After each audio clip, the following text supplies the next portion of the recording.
Good morning. How's everyone doing today? Good to see everybody. So I'm Christopher Lopez, the interim city manager here at the city of Livingston. We started this new process a couple weeks ago. This orientation is really about creating a foundation for all the candidates, providing information to everybody that could help establish uniformity with information that's leaving the city of Livingston to the candidates. And that's really the intent of this, to inform and educate and create that level playing field. So just by way of background, you can see all the candidates that we've listed. They're included on the left-hand side.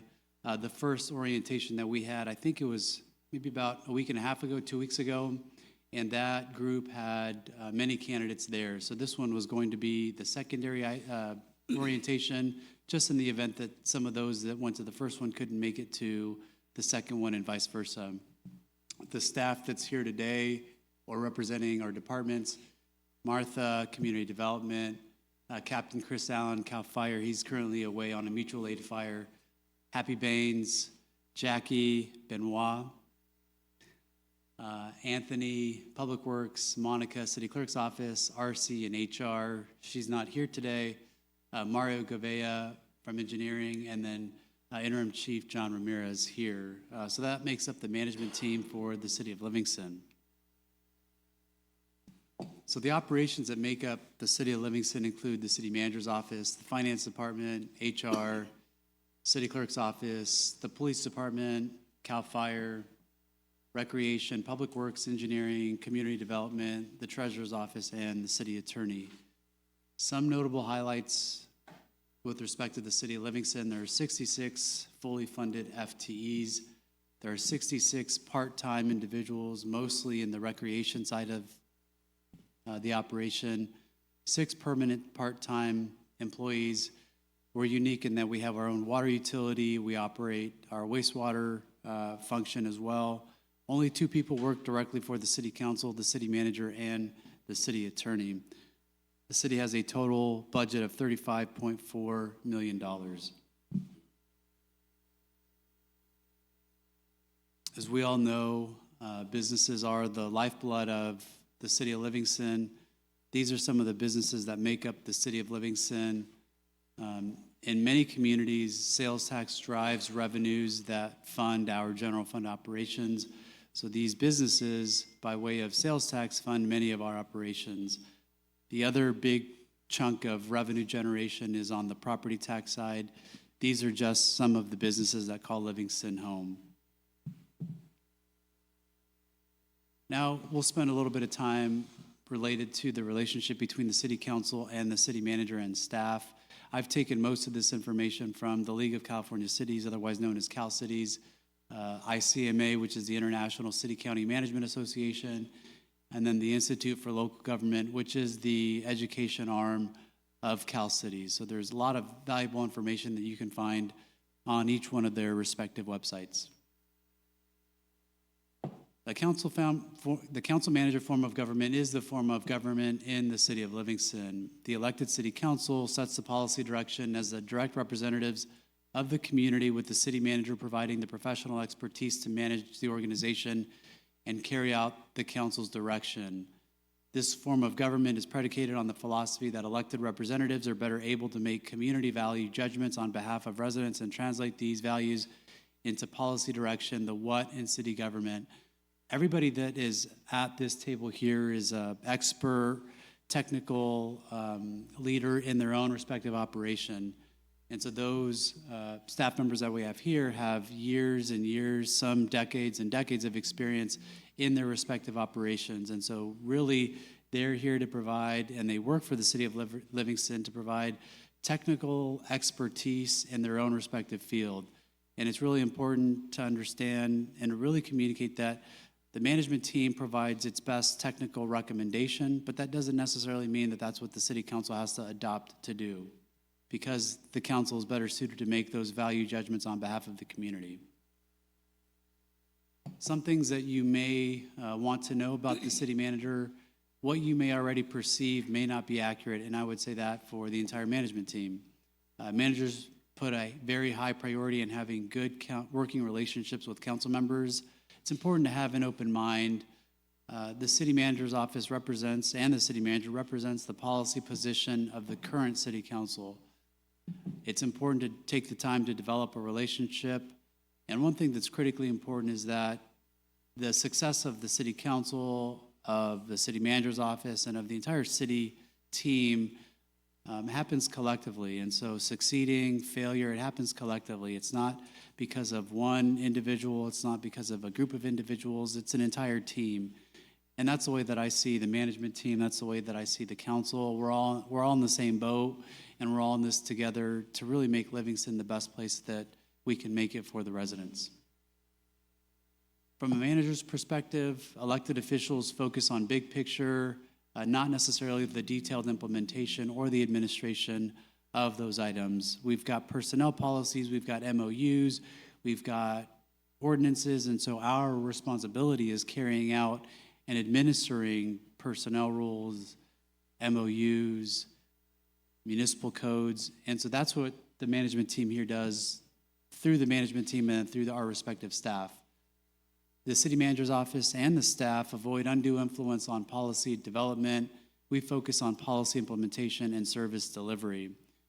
It's important to understand and respect the council manager plan of governance. It is embedded in the city's municipal code. There is a legitimate difference between the community perspective and the professional technical perspective. As I mentioned earlier, the management team here focuses on the professional and the technical perspective, so we will make recommendations that are rooted in professional understandings and technical understandings of the operation. That may not necessarily align with what the community perspective is of the city council members. The critical importance of clear policy direction. One thing that you might hear me say is something to the effect of, I hear the council saying X, Y, or Z. It's really important as the city manager and as the city manager's office and as individual staff members that we get clear policy direction on what we're being tasked to carry out. The city manager's office does not exercise political leadership. We don't get in the middle of political disagreements. We don't get in the middle of misunderstandings between council members. We don't get in the middle of any of those dynamics.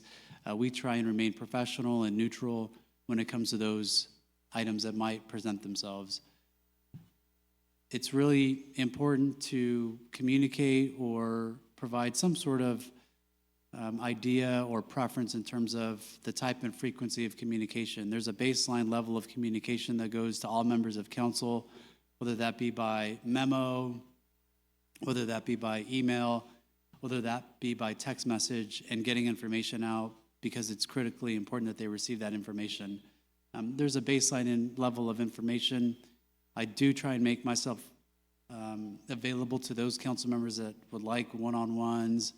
I do them routinely after hours, sometimes before City Hall opens, and so I'm really flexible in that sense. So I try and work with council members as much as possible to be mindful that council members have their own schedules, they have their own work schedules, they have families, so it's important to, at least from my perspective, to be mindful of that and be accommodating as possible.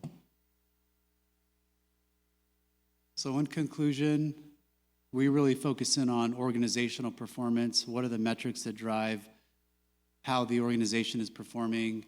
The reputation, integrity, ethics, those are critically important to the city of Livingston. It's important that as management team members that we lead with a high level of ethics, a high level of integrity, because that is the organizational reputation of the city of Livingston. It's much better, from my perspective, when a community knows that they are going to be treated fairly, they're going to be treated in a professional manner, than being concerned or of the mindset that they will be treated a certain way because they know someone. Everyone should be receiving the same level of professionalism, irrespective of who they are, who they're connected to. The value to the community, obviously, with limited budgets, we need to make sure that we're performing and providing services to the community that provide value. Personal reputation, this is a really important one in the sense that ethics matter, integrity matters, and oftentimes that's the only thing that managers and members of the management team have. So you may see that there are certain things that are being executed or being done in a professional and consistent manner, because it's important not only to the organization that the organization maintains a level of professionalism, but also that professionally and personally that we maintain professionalism and maintain that level of reputation, high level of reputation that members of the community should expect. And then finally, community pride and confidence. We should be proud of the work that we do, and we should be proud of what we do to provide services to the community. We've all been given a really privileged opportunity to serve the community in this capacity, and so we need to do that with the utmost pride and confidence. Now let's talk briefly about, from a council member's perspective. The council sets the policy and the overall direction. Again, staff offers professional advice but does not dominate the public discussions. The manager and the management team implements the policy and day-to-day operations. And really one of the key important things to take away from this is that there is a line and the importance of staying within the areas of responsibility, similar to driving on a freeway. If you tend to drive and swerve all over the road, that may create some potential collisions. And it's always important to understand that those lanes are created for a reason. A few suggestions related to a council member's perspective. Mostly candidates here. I know that we've got some current council members here in the audience today. It's important to recognize that as a council member, you're now different than before you were elected. It's sometimes happens that people think that they're feeling very special or entitled to certain things. But at the end of the day, we're all humans, we're all people, we're all residents. And so, being mindful that it may not necessarily dictate that you're entitled to special treatment or special favors or special types of courtesies as a result of being an elected official. It's important to take your role seriously, but don't take yourself seriously. It's just like words of advice that I would offer someone, just generally speaking, even if they weren't a council candidate. It's important to be prepared and do your homework. Oftentimes we'll have agendas that are 300, 400, 500 pages long, and there's sometimes only 5 days to review that. So it's important to be prepared, do some homework, and be ready for some good discussions at the dais. It's important to conduct oneself at council meetings in a professional and business-like manner. I made this reference at the last discussion, and I'll make it again. Can you imagine yourself, or could you imagine the board of directors of a company, and fill in whatever company that you would like to think about? But do you imagine that those board members are conducting themselves in an unprofessional manner? It's not uncommon for businesses that are interested in investing in any city to watch council meetings. And from a business owner that's potentially looking at making $1 million investment in a community by building a facility, does it really create an environment that is welcoming or provides a narrative that the city of Livingston has its act together? That's really important to understand, because that's a big message that gets put out to the community and people that are watching. Oftentimes, as I mentioned earlier, the staff makes technical recommendations and professional recommendations. It happens often that councils don't always necessarily agree with the recommendation. One thing that I will add is that it's important not to attack the messenger, critique the idea, not the person. Again, it may be a trap to be able to attack an individual, a staff member, but that doesn't make the situation any better. It's really about addressing the issue itself, not the messenger.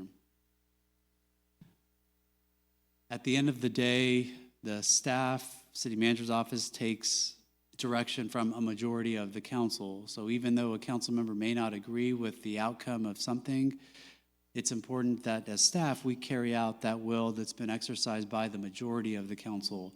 There are oftentimes 3-2 votes, 4-1 votes, sometimes there's 5-0 votes. at the end of the day, for us, we move forward on the majority that's provided that direction.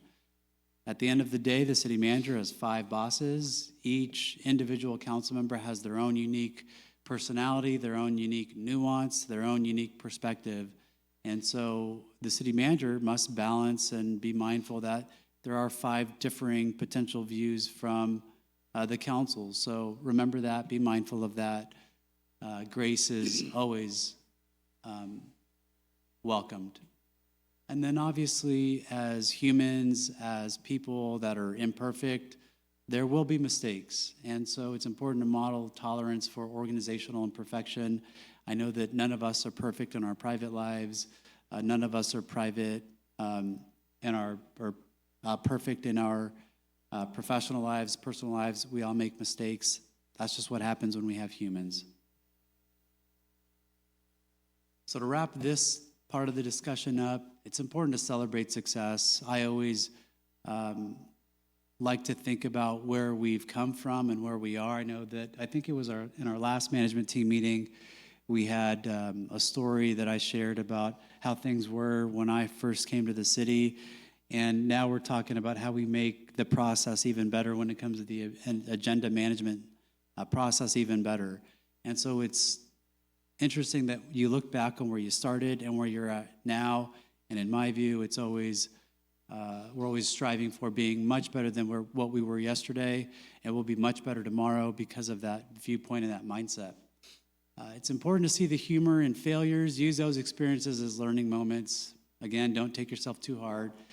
And then finally, have fun, enjoy the experience. You worked hard to get here. As a council candidate, you've got years, decades of experience in your own respective views, your own personal successes, what you've accomplished. And so being a potential council member is another element to only add to your experience and your value that you'll be providing to the community. So enjoy it as a candidate, and then as an elected council member, make sure that you enjoy it at that moment too. So now we'll jump into the operational overview. Each one of the management team members has prepared a few, either one slide or a few slides to go over their operation. I'll start it off. As I mentioned, Captain Chris Allen is currently on a mutual aid fire. Just to go over the staffing that we currently have at Station 96, 1 battalion chief, 1 fire captain, 3 fire apparatus engineers, and then also paid call firefighters that also respond when available and also when needed. You can see the type of equipment that we have, the apparatus that we have, a mix of County of Merced apparatus and equipment, as well as City of Livingston owned and operated and maintained equipment. Fire department responds to all types of emergency calls, medical aids, you name it, and you can rely on the fire department to be out there. There are also some inspections that they do, occupational inspections. They also do training with City Hall staff. I know that there's been fire extinguisher training, all sorts of other things, and really getting everyone prepared for emergencies that might arise. As you can see, there has been a bigger push on the fire department side to be more engaged and attend the events that are going on in the community. And I'd really like to thank Merced County Fire and their personnel for really being engaged and taking that ownership of being engaged with the community. RC Cruz is our HR coordinator. She's out today. There is 1 full-time HR coordinator. The HR budget is housed within the admin budget. There are a number of pressing issues that are going on in the HR function right now. The memorandums of understanding, or MOUs, with all of our bargaining groups are currently under negotiation right now. There are a number of items that we're working through right now. One core thing, and it's a theme that I think has been going on for quite some time, is really getting the City of Livingston modernized, whether it's with its Muni Code, with its personnel policies, with its MOUs. Really, getting us updated on those types of things are critical for the city. We do have some hard-to-fill positions, including maintenance worker positions in Public Works, water, wastewater positions in Public Works, and then police personnel as well. Workplace violence prevention plan, new state law was passed. I believe it went into effect July 1 that requires agencies with a certain number of employees to have a workplace violence prevention plan. RC's been working with the city attorney and our risk management authority in developing that, finalizing that, and then rolling that out. A number of policies and procedures to be updated, including the injury illness prevention program, as well as I mentioned earlier, outdated personnel rules and regulations as well. We're working on an applicant tracking system to help streamline the recruitment process. Currently, we use a very outdated paper system to take applications in. It's antiquated, it's outdated. Luckily and fortunately, the council did approve this item in the budget, and so we're moving forward on implementing that in the city. Employee self-service portals and automation of time attendance systems, really getting us again modernized. Right now we use paper timesheets. That's a really outdated system, and so really again bringing us into the 21st century, getting us modernized with what modern day agencies, employers are really doing.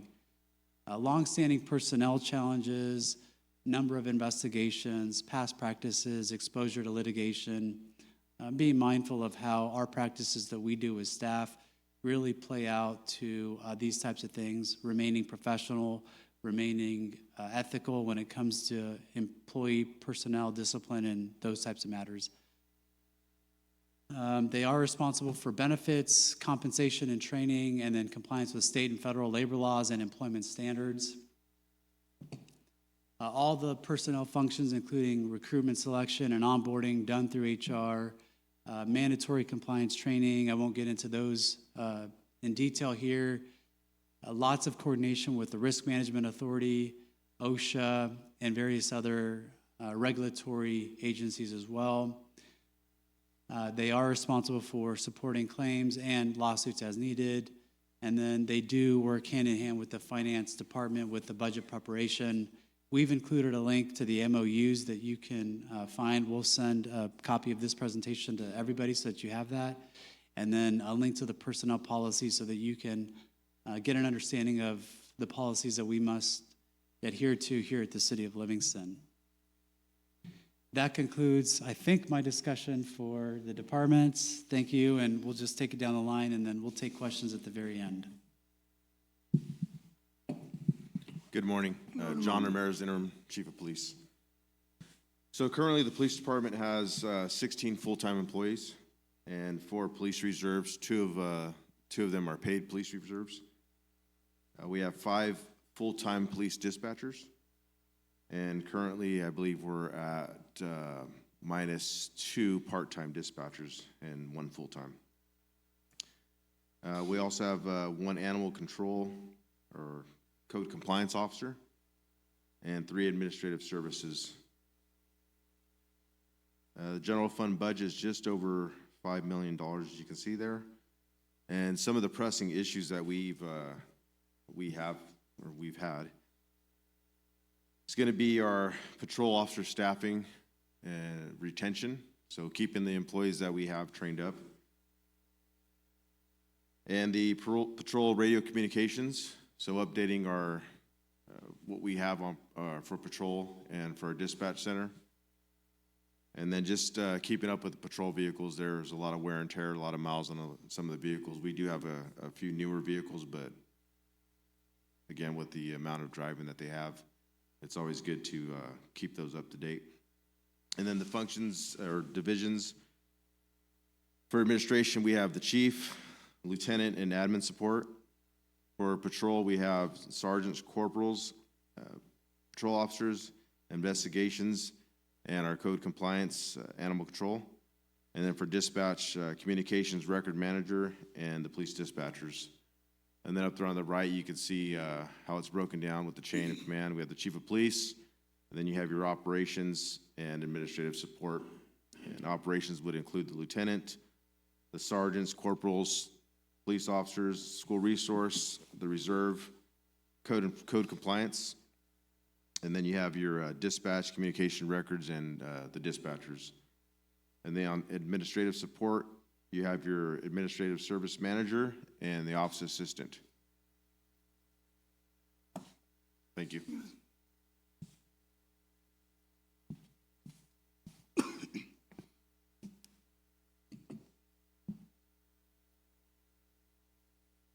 Good morning, Happy Baines with the Finance Department. So currently our financial audits, I have provided a link for fiscal year ending June 30th, 2022. Fiscal year ending June 30th, 2023, it's currently under review. I should have a final draft by today. Also on the city website, we have our city budget fiscal year 24-25, which was adopted by the council. Notable highlights for the finance department. Currently, we have 8 full-time employees, which consist of a finance director, senior accountant, accountant 2, accountant 1, accounting technician, 2 account clerks, and 1 office assistant. So the city's budget, the city's total budget revenue, $32.1 million, expenses, $35.4 million, and included in the total city budget is our general fund, which consists of revenues of $8.7 million and expenses of $8.6 million. Our enterprise funds, which consist of water, revenue of $4.8, expenses of $4.7, wastewater, revenues $3.3, and expenses of $4.7 million. So a budget is, a forecast projected amount of funds that the city will receive and or spend in a fiscal year. The city's fiscal year runs from July to June. So think of a city's, we have over 40 different funds that the finance department takes care of or allocates. So think of these funds as 40 separate checking accounts that you guys have to balance out at the end of the year. Our budget consists of discretionary funds and non-discretionary funds. The general fund is mainly consisting of the discretionary funds, which include public safety, fire, city council, admin, parks department, and our public works admin. In our discretionary funds, the elected officials make the decisions on how these funds will be used and or allocated. Most of the general fund consists of our tax supportive activities, which include the franchise fees, transit occupancy tax, property taxes, sales taxes. So on the other side of our budget is basically our non-discretionary funds, which refer to the enterprise funds and our grant-supported activities. Enterprise funds consist of our water, wastewater, solid waste, and or garbage refuse. Use of these specific funds that come in for the water, wastewater, solid waste must be used for those services. As you see, our expenses in our total city budget and our wastewater exceed our revenue. Most of this is due to our various capital projects that Public Works will go over in their presentation. Some of the pressing items in the finance department is our audit. Fiscal year 21-22 and fiscal year 22-23 were delayed. Finance got with our city manager's office and our council. We developed a plan to get these caught up. So as I mentioned earlier, I should have the final draft for the 22-23 by today and hopefully bring it to council for their file and receive. Fiscal year 21-22, we received and filed on March 19th. Fiscal year 23-24 is going to be starting at the end of this year in December 24. Fiscal year 2024 will be starting in December. Function and division of the finance department, we have accounts payable, utility billing, payroll.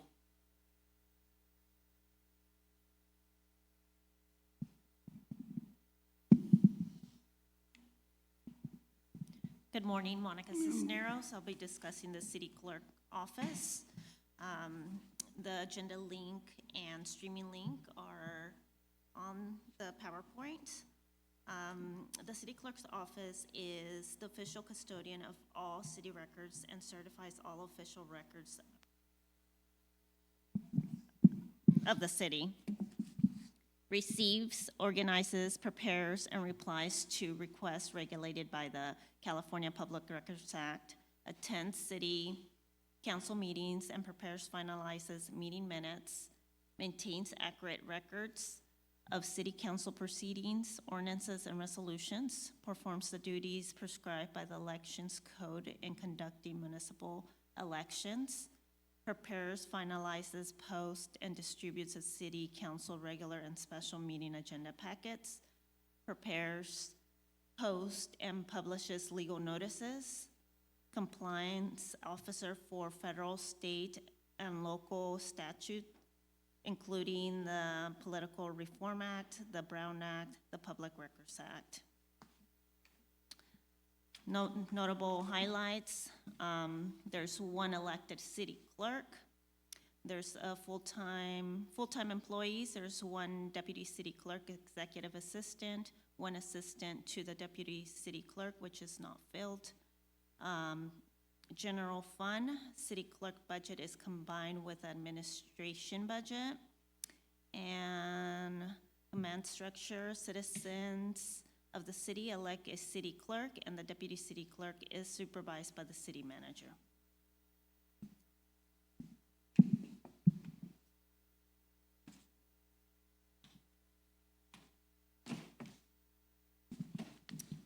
Good morning. My name is Martha Abelo, and I'm the Senior Admin Analyst for the Community Development Department. I will be talking about our department. So the mission of the Community Development Department is to implement the city's general plan, implement the city's zoning and subdivision ordinances, process land use entitlement applications, provide professional residential, commercial, and industrial planning services to city applicants, the Planning Commission, and the City Council. We also implement the requirements of the California Environmental Quality Act and conduct plan checks, issue building permits, and inspect building permits and other public structures. Notable highlights, we do have one community development director, which is currently vacant, one senior administrative analyst, and presently we have a building and planning services that are currently being contracted at a part-time basis. The general fund budget is a balanced budget, and with $791,732. Pressing items. We are currently working on the housing element, general plan update, processing development applications, coordination with public works and engineering staff and infrastructure planning, water, sewer, storm drainage, and streets. Divisions, the department is divided into two departments, the planning division and the building department. Command structure, the community development director provides administrative oversight of the department with discretionary land use decisions made by the Planning Commission and City Council.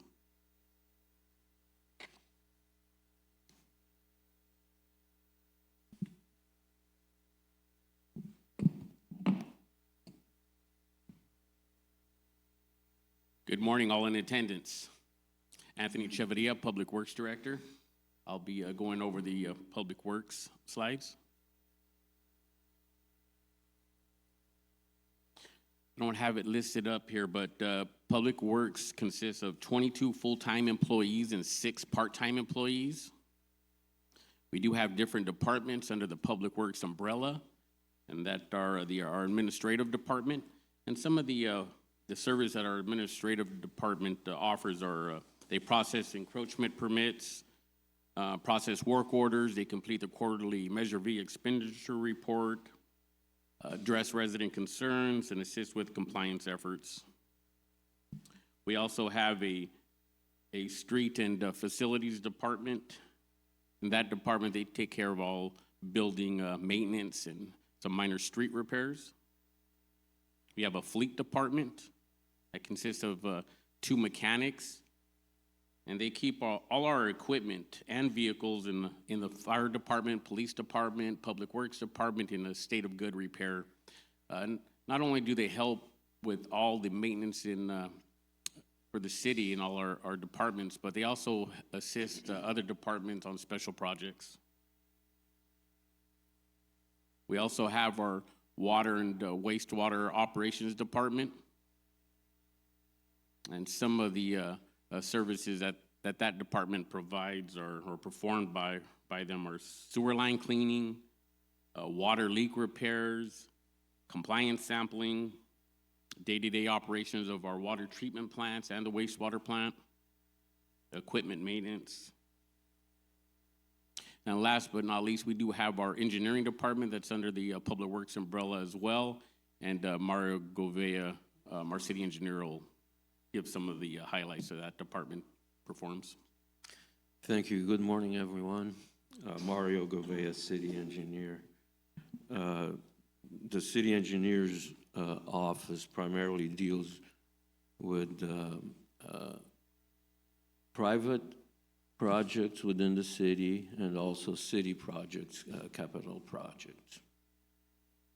Some of the tasks we performed are review of parcel maps, subdivision final maps, improvement plans, so that we get public private development done in compliance with Subdivision Map Act, municipal codes, city codes, all of those improvement standards. We prepare grant applications, perform the grant administration, do the design and plan specifications, estimates for the capital projects, so the city projects. On those, we do perform construction observation, which is inspection, bidding and construction support, contract administration, and reimbursement for requests for construction projects that are funded through grants. We maintain the improvement standards, city-based maps for water, sewer, storm, streets. We do a lot of the regulatory reporting for water, sewer, storm, drainage, and streets. We do a lot of the surveying for the city and do the duties of the city surveyor, which include legal descriptions for easements, rights of way, lot line adjustments, grant deeds, that sort of thing. And these are just some of the tasks that the office performs. Thank you, Mario.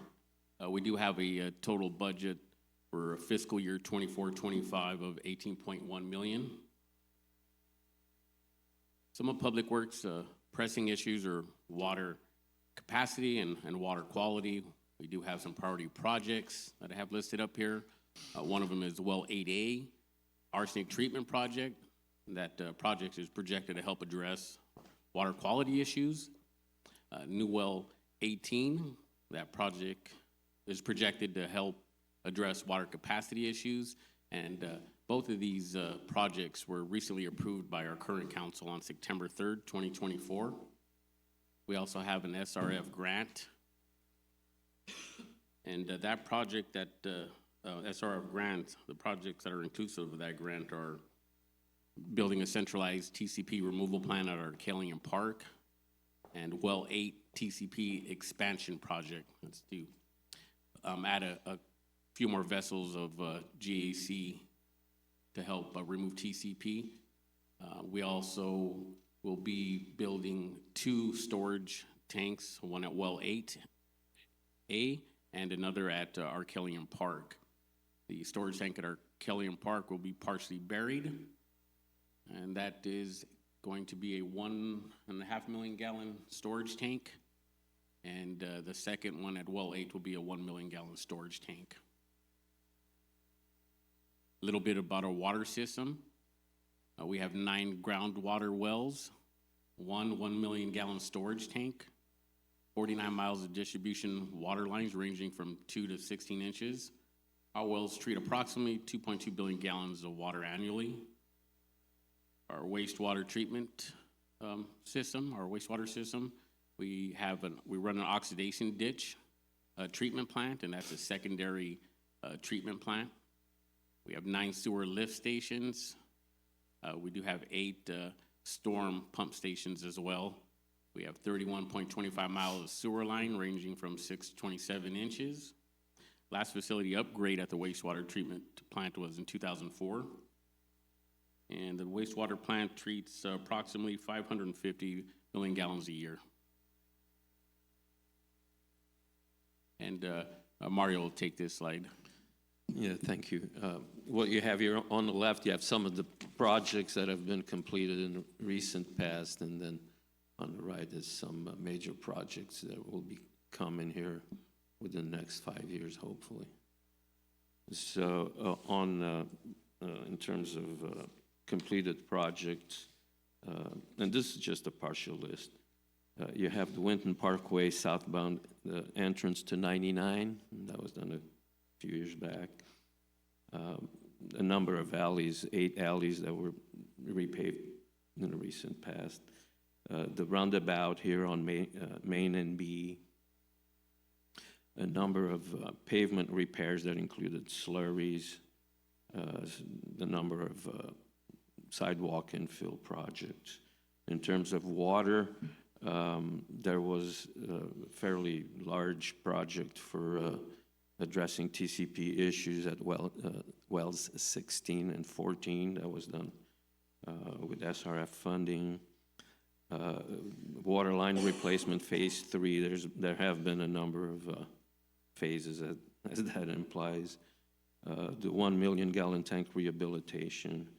Also for sewer, there was the Walnut Avenue lift station rehab, and a nice big project for replacement of sewer lines.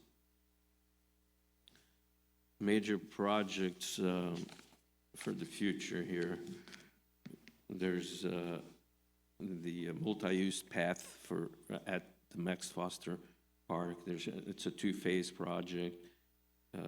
A number of street projects. The one listed here is 4th Street, Peach to F, and then Main Street, Peach to the county line. Those should be done here within this fiscal year.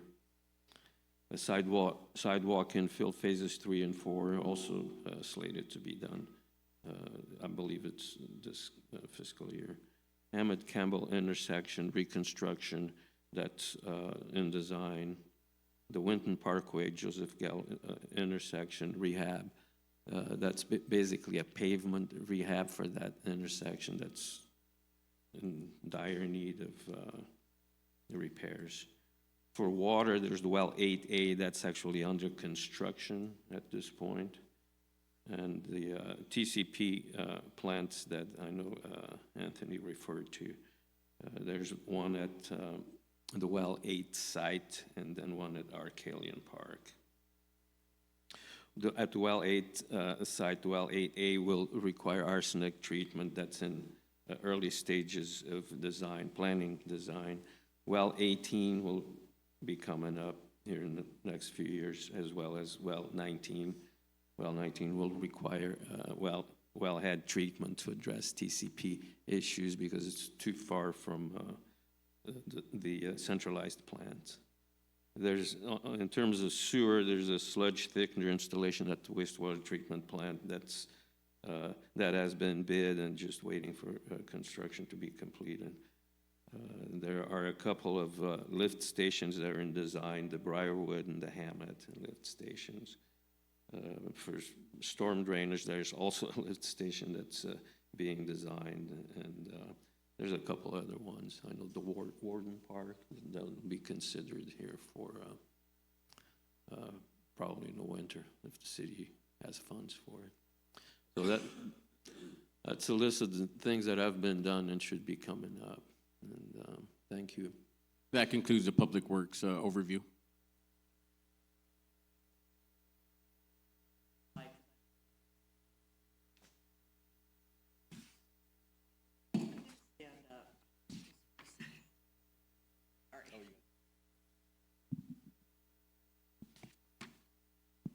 I want to thank you for taking the time to come here this morning. It says a lot to staff when people show up and want to hear about what's going on and how we operate. Yes. I really appreciate that. So I just want to talk to you for a second about recreation, otherwise known as the Department of Fun and Games. Everything that makes a lot of positive memory markers in our residents gets to come from our department. So currently, we only have 2 full-time employees, and we have a number of part-time employees that help run project-specific, like the umpires for baseball, the teachers for the swimming pool, those kinds of things. We do have a balanced budget of $643,896. Some of our pressing issues is we have our recplex that we are building. It is from Proposition 68, and we have about an $8 million gap. We are growing, which is a wonderful problem to have, but we need more fields and facilities to accommodate our growing programs. We also need to be able to expand our program quality, and it's something that we continue to try to work on, not just check the box, but be able to better have better coaching and volunteer training, as well as appreciation ideas and incentives for all of our volunteers. So our annual programs I have listed down here. We do have 7 youth sports leagues for kids 3 to 14 years, and the participation level in each one of those programs varies from 200 to 600 children. We have 3 seasons of co-ed softball. We have 6 special events that we have per year that we either assist with or run ourselves. We have the swimming pool management during the summer, Parks, Recreation, and Arts Commission coordination. We do run leisure contract classes, and we do manage the park and facility rentals. We're also the liaison to the school districts and our local nonprofits. And I do encourage you, I gave you a little flyer that kind of outlines all of our programs, but if you go on our website, we try to keep that update, or if residents ask you about a program or this or that, always refer them to the website or to our department, because we'd be happy to help. Yes, sure. All right. Sure. Thank you. Thank you, everyone. Okay, I think we've gone through all of the operational sides of the house. I'll talk about a few other things that are of importance to the city of Livingston as it moves forward. As a council member, one thing that you may want to consider as a council candidate, what is the vision for the city of Livingston? So what are the things that you see for the city of Livingston into the future? What is it, 3 years, 5 years, 10 years from now? Oftentimes, one of the most difficult things to do as a council member is really preparing the community for 15 years, 20 years down the road. So really making sure that you're thinking about what the city of Livingston is going to be like in that time frame. We do have a sales tax measure going before the voters, a 1% special tax purely for public safety, police, and fire. One thing, as a new council gets seated in January, strategic planning, common themes. As you heard many of the things that the staff talked about today, they have been reoccurring items across numerous years and decades. What are the city council adopted priority goals? I'm a firm believer in strategic planning. I'm a firm believer in making sure that you've identified, put down on a list the things that we're going to accomplish, and making sure that we hold ourselves accountable for those items. Master tax sharing agreement, obviously we know that that has a huge impact on future growth and what is fair for the city. One viewpoint that you may consider is future growth and the revenues associated with that future growth should be used to offset those expenses. Otherwise, how are you going to pay for the additional resources needed to provide to the community? Long-term planning and maintenance of the city's infrastructure. I know Anthony and Mario talked about the improvements that are being slated to do. What needs to get done in 10 years? What needs to get done in 15 years? So really setting the foundation for planning of those items. The fire department, what does the council wish to do in the future? We know that the SAFER grant All the announcements should be made by the end of September. The city is required to go to 2.0 staffing if it continues to partner with the county or CAL FIRE. With the modern day staffing of modern day fire departments being at 3.0 staffing or 4.0 staffing, how does the city of Livingston plan to get to that modernized deployment of fire personnel? And then a fundamental question that I know the management team asks themselves, I ask the management team as well, is what has worked, what hasn't worked, and what should we be doing to accommodate questions 1 and 2. As a candidate, if there are more pieces of information that you would like, please reach out to the city clerk's office, Monica, for additional information. Staff will provide all the candidates the same information, remain consistent, and remain neutral. For those questions that are asked and the respective answers, we will provide that to all the candidates so there's uniform information being provided to everybody. So what to expect after the elections: attendance at regular city council meetings scheduled for the first and the third Tuesday of the month, onboarding with the clerk's office, HR, and others, council training with the attorney with respect to the Brown Act, the Public Records Act, and then council protocols, and then continued filing of FPPC forms such as the Form 700 and Form 460, which I believe you all are already doing as we speak. I wanted to give a couple shout outs because I don't think that I'd be doing my job if I didn't do that. I really wanted to hit on some things that weren't mentioned in the respective operational updates, but I wanted to take just a couple minutes talking about what I'm really proud of in the respective operations. On the PD side, Interim Chief Ramirez really stepped up to the plate, and I don't know that there's anybody better that models integrity for the organization. So I want to make sure that everybody knows that.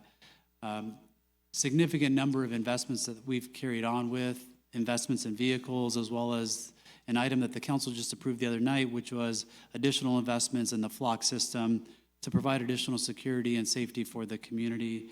On the finance side, Happy's really been a huge asset in making sure that we get caught up with these audits, really piecing together solutions for getting caught up with the audits.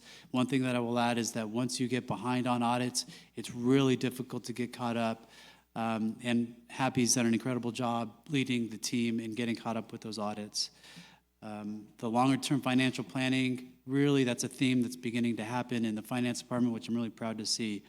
On the community development side, Martha's been such an integral part of consistency and follow-up and customer service with the development community, really being engaged with water solutions, hand in hand with Public Works and engineering. Also offering up solutions for the Muni Code with respect to specific development that ultimately the council has adopted each one of those. On the Public Works side, I can't brag enough about the work that Anthony's been doing to get the city's first CIP adopted to the council and really moving forward on that. In addition to that, Mario and Anthony have really teamed up. There was a slide earlier that talked about $14.1 million in expenditures of completed projects. Looking fast forward to 5 years from now, we expect that to be $58.5 million. And that's a huge testament to the work that's been going on behind the scenes by Mario and Anthony in prioritizing the infrastructure and really doing the recommendations, providing the recommendations to the city council to really put the city's infrastructure as one of the top priorities. On the recreation side, I've worked in communities of 230,000 people, 90,000 people, and I would put our recreation programming against all those communities any day. And it's really because of Jackie's dedication and commitment to the community that we have the incredible programs that we have here. So again, incredible things that we do for the community. On the HR side, the identification of the applicant tracking system, modernizing our personnel policies. RC's been incredible. I can't thank her enough for the dedication that she's done for the HR function. And then finally, I really see Monica in particular as really being the glue that holds everything together. She's an incredible employee. She's one of the most hardworking and dedicated employee, and I'm really pleased to see the additional staffing that we're bringing on board. I believe we'll be making a job offer to 2 part-time individuals to provide additional capacity to the city clerk's office. But without Monica, I don't know what this community would be like. I don't know what City Hall would be like. So I just want to give a real big shout out to Monica and the incredible work that she does.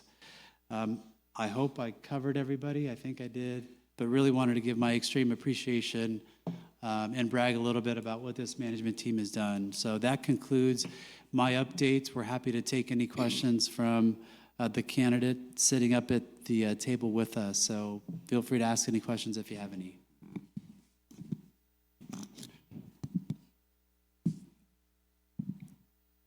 I thank you, everyone. You are the professional way explain to me everything, and you are doing excellent job and dedicated effort to do all your works. And thank you, everyone. But I try my best to do. If I be elected as a council member, I can work with you as a fulfilled time, everything for the community and for our jobs. You have police chief doing his stopping crime, doing his good job. You are doing good jobs, right? Everybody doing his own job as a professional way. So we continue to work together and make the city development more. We bring the more projects here. So the people, residents coming more to love our Livingston city. So I will again thank you everyone, and thank you very much everyone. So thank you for that. That concludes our candidate orientation. We'll go ahead and make sure that we send this presentation to you so that you have a copy of it. And if there's any questions that come up between now and the future, please don't hesitate to reach out to Monica. We'll make sure that we get you all those answers. All right, thank you. Thank you everyone, and we pray for the future development.